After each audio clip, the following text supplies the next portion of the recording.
সুবহানাল্লাযী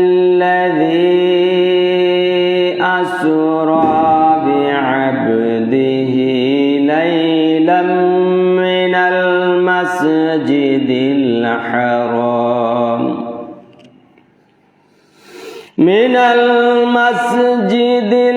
হারাম ইলাল মাসজিদিল আকসাল্লাযী বারাকনা হাওলাহু লিনুরিয়াহু মিন আয়াতিনা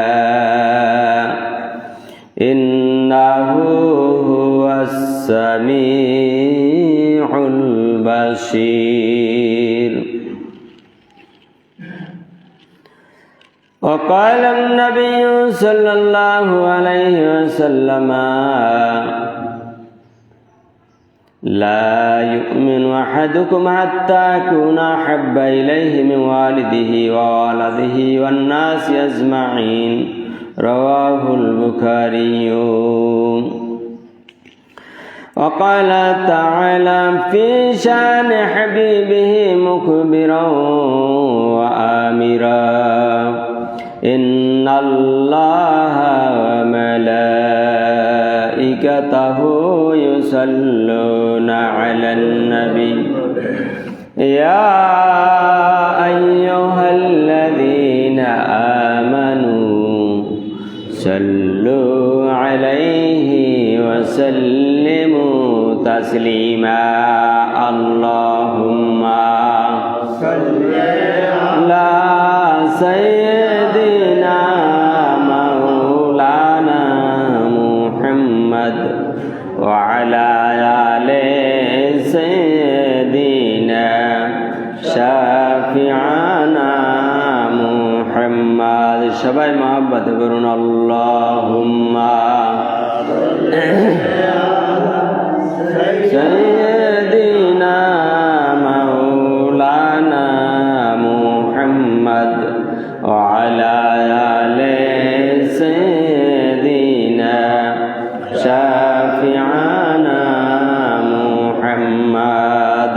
আইসো ভাবে যাইতে গোহাবে ওই না গহীন কবরে হিসাব নিকাশ দিতে হবে ওই না কঠিন হাসরে.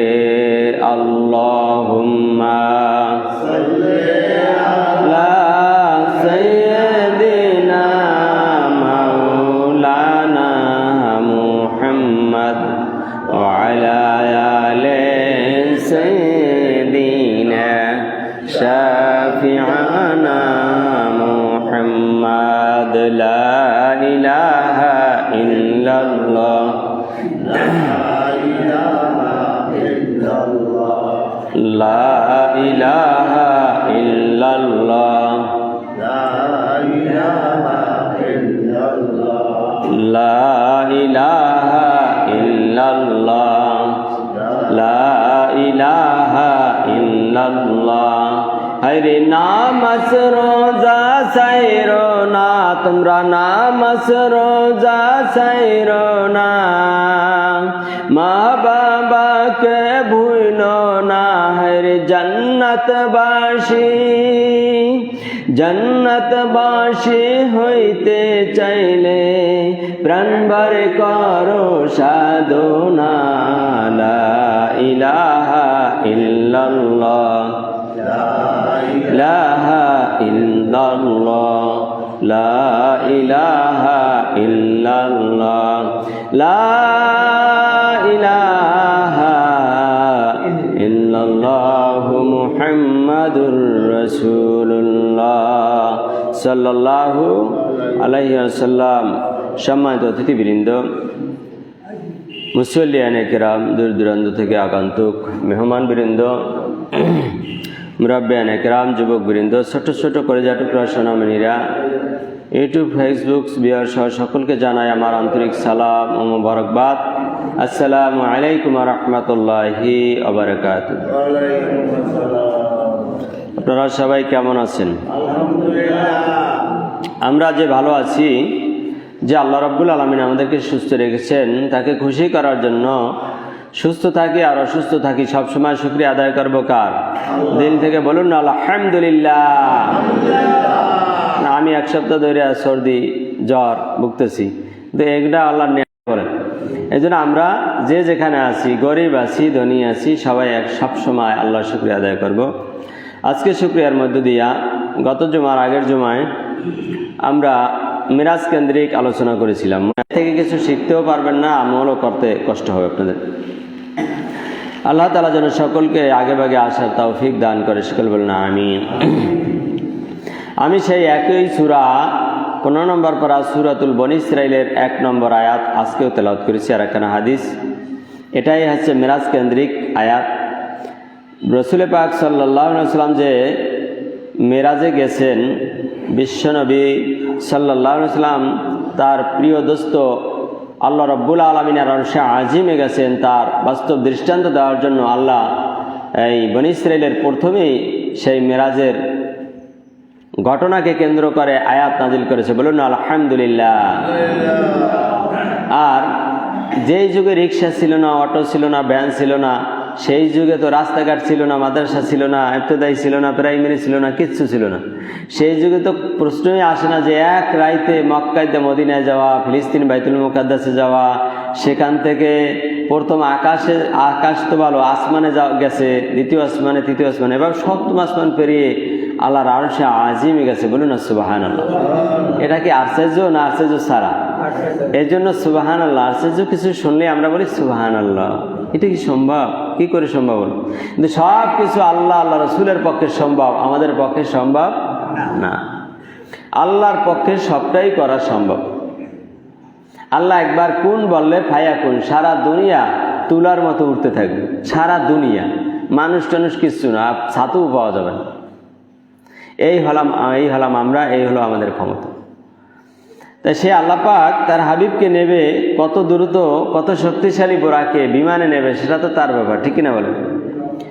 এই জন্য আল্লাহ বলেন, দুনিয়ার বান্দা বান্দিরা হয়তো এই ঘটনা বললে বিশ্বাস করবে না, আমি আল্লাহ পাক কোরআনে একখানা আয়াত রেকর্ড করে দিলাম, আমি আল্লাহই বলে দিলাম, এটা আশ্চর্য বিষয়। সুবহানাল্লাহ, এই কথা কার?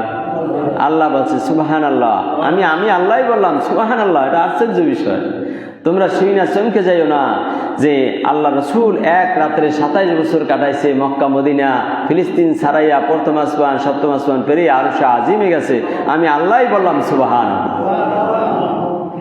এই জন্য আল্লাহ আয়াতের শুরুতে বলেছেন সুবহানাল্লাযী আসরা বিআবদিহি লাইলাম মিনাল মাসজিদিল হারামি ইলাল মাসজিদিল আকসাল্লাযী, পুত পবিত্র সত্তা ওই আল্লাহ আমি বললাম, আমি আমার কলিজার টুকরা হাবিবে কিবরিয়াকে কাবাঘর থেকে শুরু করে বাইতুল মুকাদ্দাস থেকে শুরু করে বোরাকে সরায়া জিবরিল আমিনকে ড্রাইভার বানাইয়া সেই বোরাকের আমি রব্বুল আলামিন আরশে আজিমে আমার হাবিবে কিবরিয়াকে নিয়ে আসলাম, বলুন সুবহানাল্লাহ। কেন নিয়ে আসলাম? লিউরিয়া হু, তাকে দেখানোর জন্য আমি আল্লাহর কাছে কত নিয়ামত আছে, জান্নাত আছে, জাহান্নাম আছে, আমার আসমান গুলা কেমন, চন্দ্র সূর্য সৌর জগৎ কেমন, সমস্ত জগৎটাকে দেখিয়ে দেওয়ার জন্য আমি রব্বুল আলামিন আমার হাবিবে কিবরিয়াকে আরশে আজিমে নিয়ে আসলাম, বলুন সুবহানাল্লাহ। এই জন্য আল্লাহ বলেন সুবহানাল্লাযী আসরা বিআবদিহি লাইলাম মিনাল মাসজিদিল হারামি ইলাল মাসজিদিল আকসাল্লাযী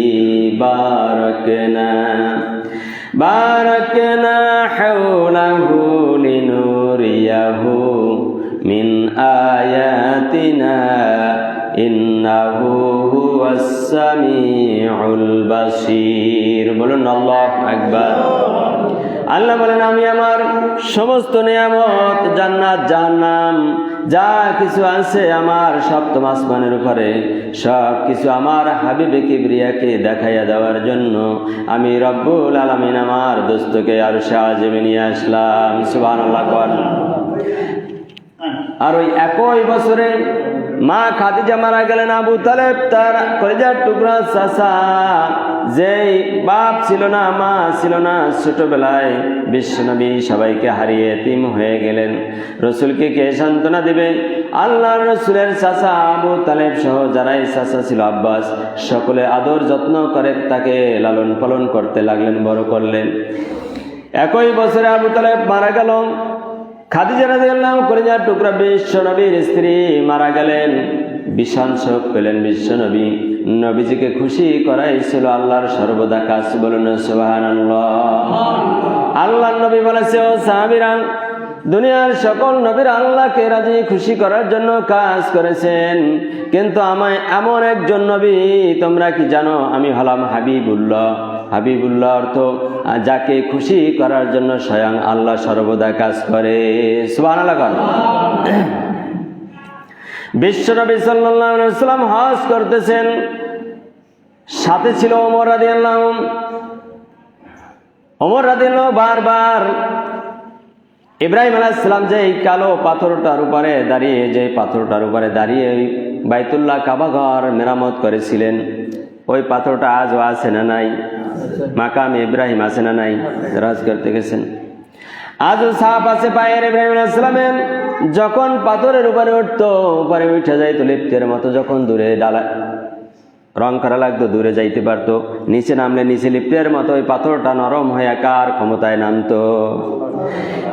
ওমর রাদিয়াল্লাহু বলল, ইয়া রাসূলুল্লাহ, ইয়া হাবিবাল্লাহ, আমার মন চায় মাকাম ইব্রাহিম একটা এমন জান্নাতি পাথর, আমার মন চায় এই মাকাম ইব্রাহিমের এই জায়গাটায় আমি 2 রাকাত নামাজ পড়তে চাই। কয় রাকাত? আল্লাহর নবী বলল, তোমার কথায় কি আমি নামাজ পড়ব? কারণ নামাজ পড়ার ইবাদতের হুকুম দেবেন কে? ওমর রাদিয়াল্লাহু মুখটা মলিন হয়ে গেল। ওমর বলে, ইয়া রাসূলুল্লাহ, আমার মন কান্দে মাকাম ইব্রাহিমের সামনে 2 রাকাত নামাজ পড়ব। ওমর রাদিয়াল্লাহু মনটা মলিন হয়ে গেল, মুখটা। আল্লাহ রাব্বুল আলামিন তার কলিজার টুকরা হাবিবে কিবরিয়ার কলিজার টুকরা সাহাবী ওমরকে খুশি করার জন্য সাথে সাথে জিবরিল আমিনকে দুনিয়ায় নাজিল করে দিলেন। বলুন না সুবহানাল্লাহ। সূরা বাকারার 125 নম্বর আয়াত নিয়ে নাজিল হলেন আর জানিয়ে দিলেন, আত্তাখিযু মিন মাকামে ইব্রাহিম মুসাল্লা। ইয়া রাসূলুল্লাহ, ইয়া হাবিবাল্লাহ, আপনি আপনার সাহাবীকে নিয়ে এই মাকামে ইব্রাহিমের সামনে 2 রাকাত নামাজ পড়েন। সুবহানাল্লাহ। আল্লাহ তার হাবিবে কিবরিয়াকে এবং সাহাবীদেরকে খুশি করার জন্য আয়াত পর্যন্ত নাজিল করেছেন। আজ নয় শুধু, ইয়া রাসূলুল্লাহ, কিয়ামত পর্যন্ত যত নবীরা যত হাজিরা আসবে এখানে হজ করতে, সবাই যেন মাকামে ইব্রাহিমের সামনে 2 রাকাত নামাজ পড়ে। সুবহানাল্লাহ। সেই নামাজ আজও আছে না নাই? বিশ্বনবী সাল্লাল্লাহু আলাইহি ওয়াসাল্লামকে নিয়ে গেলেন প্রথম আসমান। গত জুমার আগের জুমায় বলেছিলাম, প্রথম আসমানে আদম আলাইহিস সালামের সাথে সাক্ষাৎ হয়ে গেল, দ্বিতীয় আসমানে ঈসা আলাইহিস সালামের সাথে, তৃতীয় আসমানে ইউসুফ আলাইহিস সালাম, চতুর্থ আসমানে ইদ্রিস আলাইহিস সালাম, পঞ্চম আসমানে হারুন আলাইহিস সালাম, ষষ্ঠম আসমানে মুসা আলাইহিস সালাম, সপ্তম আসমানে ইব্রাহিম আলাইহিস সালামের সাথে সাক্ষাৎ হয়ে গেল। বলুন সুবহানাল্লাহ। আল্লাহ রাসূলকে বুরাকে নিয়ে যখন সপ্তম আসমানে গেল, সেখানে দেখলো বাইতুল মামুর। ওই বাইতুল মামুর হলো এমন একটা মসজিদ, এমন একটা কিবলা, এমন একটা বাইতুল্লাহ, আল্লাহর ঘর, যেই ঘরে ফেরেশতারা সর্বদা রুকুরত অবস্থায়, সিজদারত অবস্থায় আছে, তওয়াফ করে। বলুন সুবহানাল্লাহ। ওই ঘরটা ফেরেশতাদের সংখ্যা এত বেশি যে একবার যেই ঘরটা তাওয়াফ করে কিয়ামত হয়ে যাবে, আর কোনোদিন ওই ফেরেশতা আর সিরিয়াল পাবে না। সুবহানাল্লাহ। কোন এত আল্লাহ তাআলার ফেরেশতাদের দ্বারা পৃথিবীটাকে আল্লাহ আসমান জমিন বেষ্টিত করে রেখেছেন।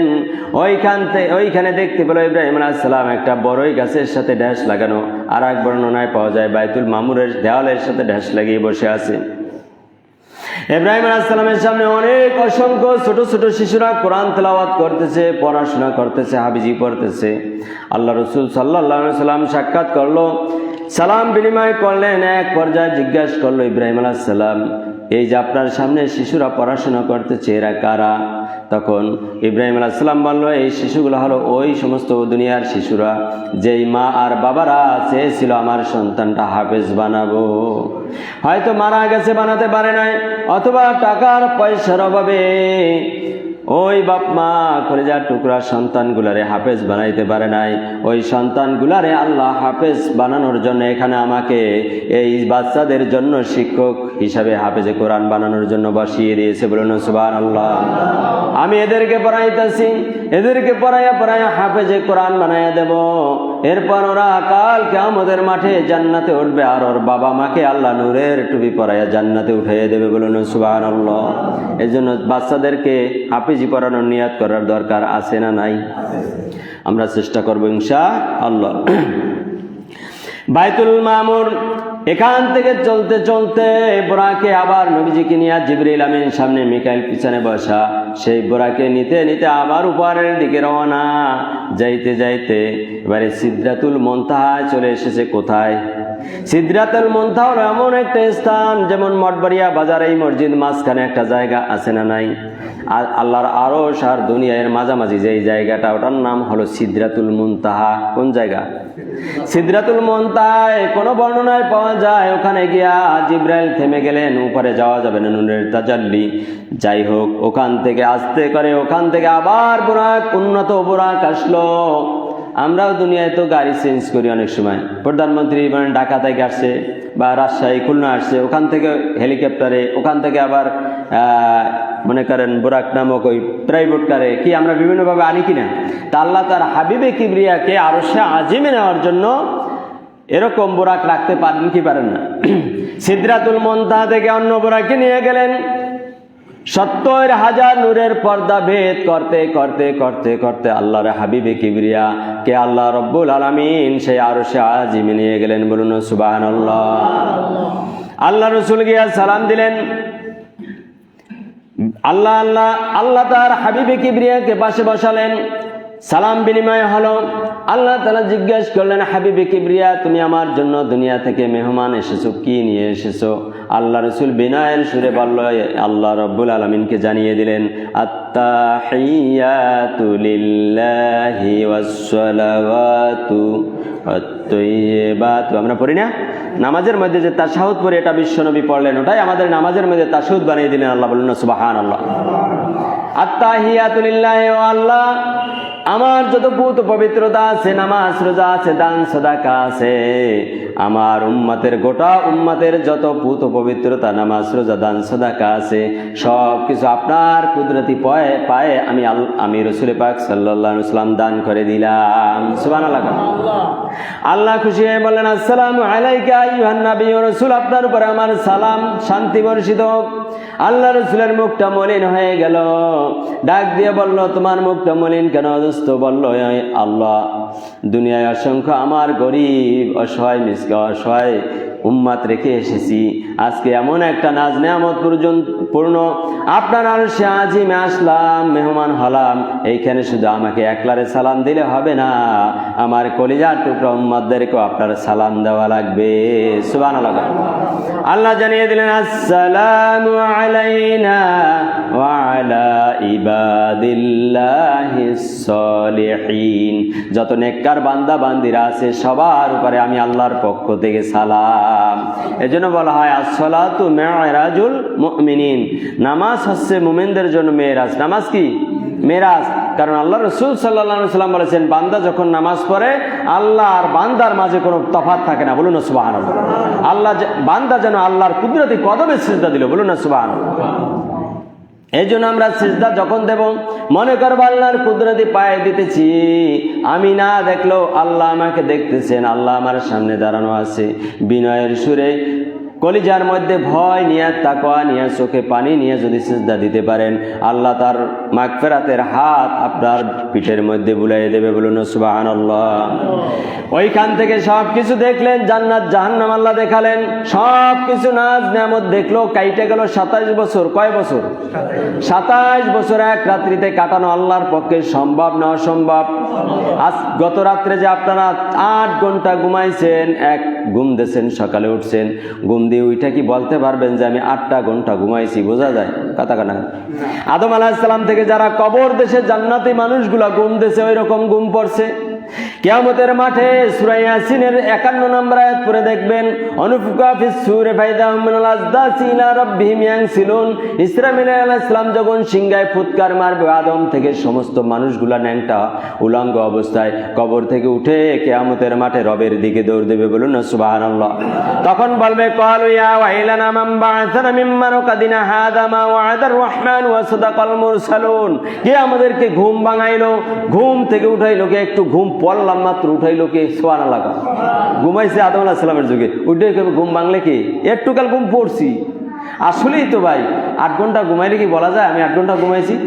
ঠিক অ্যালকোহল দিয়া যদি মানুষকে বেহুশ করা হয়, নেশা করে অনেকে আসক্ত দেন না, এদিক পরে বেশি খাইলে আরো পড়িয়ে থাকবে রাস্তার মধ্যে, ওনারা রুশ থাকবে না 3 দিনও। উঠে কইব আমি এই জায়গায় কে?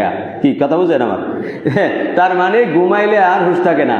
তাই মানুষ কবর দেশে যখন ঘুমাইয়া যাবে, লক্ষ কোটি বছর কাইটে যাবে, যারা জান্নাতি মানুষ আল্লাহ দুলহানের মতো ঘুম পড়াই রাখবে। ওইটাই কইবে আমারে ঘুম ভাঙাইলো কে? আর এখন মগার মগিরা কয় ঘুম ভাঙাইয়া গেল গো মরার কুকিলে। মরিয়ে গেলে কুকিলে ঘুম ভাঙাইতে পারে? এগুলো মিথ্যা কথা, কান্না নাউজুবিল্লাহ। তাইলে ঘুম ভাঙাবে ইসরাফিল আলাইহিস সালাম, সিংহায় ফুঁক দিয়ে আমাদের সবার ঘুম ভাঙাই দেবে। সেদিন হুশ থাকবো না, দৌড়াইতে আমাদের মাথা ঠিক থাকবো না, কানতে হুশ থাকবো না। রব্বুল আলামিন হাবিবে কিবরিয়াকে নিলেন, দেখতে পেল জাহান্নামের মধ্যে এক শ্রেণীর মানুষদেরকে হাতুড়ি দিয়ে লোহার মাথাটার মধ্যে এমন জোরে বাড়ি মারছে, গিলুগুলা ঠাস ঠাস করে চতুর্দিকে ছিটে যাচ্ছে আর চিৎকার মারছে, হাউমাউ করছে। আল্লাহ রসুল ডাক দিয়ে বলল, জিবরাইল দোস্ত, এই লোকটাকে, এই লোকগুলা কারা? বলে এই লোকগুলা হলো দুনিয়ায় যারা নামাজ পড়ে নাই তারা। কারা? তাহলে হাতুড়ির বাড়ি খাইবেন যারা, এরা নামাজ পড়ার দরকার নাই, ঠিক না বেটি? বলে হাতুড়ির বাড়ি খাবো আমরা কিয়ামতে, তাহলে নামাজ পড়া লাগবো তো? আজান দিলে দোকানে বই থাকেন। রব্বুল আলামিন তার হাবিবে কিবরিয়াকে অনেক কিছু দেখালেন। এক পর্যায়ে হাবিবে কিবরিয়াকে দুনিয়ায় পাঠানোর জন্য হাবিবে কিবরিয়াকে আল্লাহ তাআলা দান মুসার কাছে আবার গেছে। এত বারবার যাওয়া আসা, এটা কি ঠিক? আপনারাই বলেন। আল্লাহ রসুলের মান সম্মান আছে না নাই? আল্লাহ তার হাবিবে কিবরিয়াকে 5 ওয়াক্ত নামাজ দিয়েছে, বলুন না সুবহানাল্লাহ। এবং 5 ওয়াক্তের মধ্যেই 50 ওয়াক্তের সওয়াব আল্লাহ দান করছে, সুবহানাল্লাহ। কারণ এই উম্মাত যত নেক আমল করবে 10 গুণ সওয়াব দেবেন কে? কোরআনের কথা বানানো সূরা আনআমের 160 নম্বর আয়াত পড়ে দেখুন, মান জাআ বিল হাসানাতি ফালাহু আশরু আমসালিহা। আশরুন মানে 10। এই উম্মাত যদি একটা নেকের কাজ করে কমপক্ষে 10 গুণ সওয়াব আমি আল্লাহ দান করে দেব, সুবহানাল্লাহ। তাহলে 5 ওয়াক্ত নামাজের 10 দিন দিলে কত হয়? 50 ওয়াক্ত। আমরা 5 ওয়াক্ত নামাজ পড়লে কয় ওয়াক্তের সওয়াব পাবো? এরপরও যদি দূরে থাকি মসজিদ থেকে, হবে?